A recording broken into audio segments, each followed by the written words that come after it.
Robin Hood Radio presents the commentary of Don Morrison.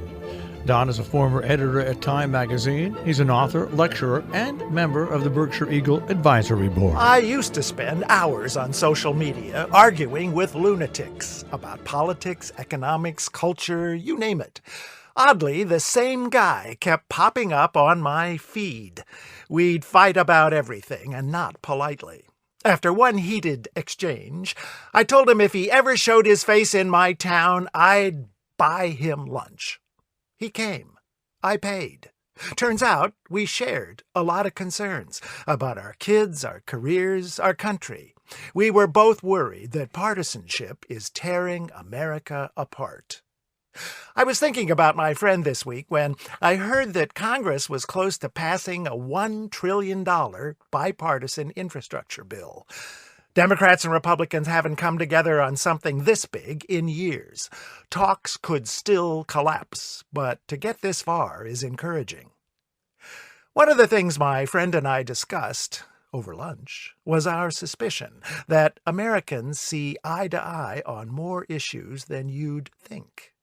Sure enough, they do.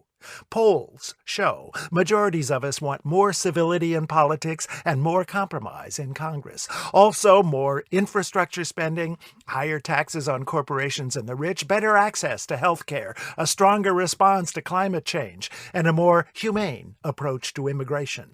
We're split on the deficit and the death penalty, but we mostly want abortion to remain legal and voting to be easier. So why do we seem so divided these days? One reason may be that politicians think it's useful to keep their voters angry at the other side. Also, conflict makes news, and politicians need to make news if they want to get reelected. So our two main parties have chosen to pursue opposing and contentious ideological lines. Heck, Washington is so split these days that Democrats don't even socialize with Republicans anymore. Which is why a bipartisan infrastructure bill could be a breakthrough. It was hammered out, I love that cliche, in face-to-face meetings between people who've been insulting each other for years. Maybe they realized voters are tired of that. Kind of like me and my friend. Only when we sat down together did we realize our differences aren't all that great. So let's encourage our elected officials to ditch their destructive partisan warfare. And let's stop treating our fellow citizens like enemies.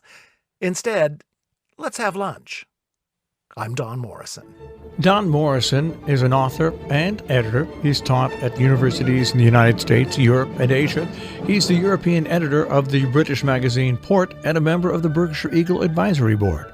He lives in Paris, Miami, and in Berkshire County.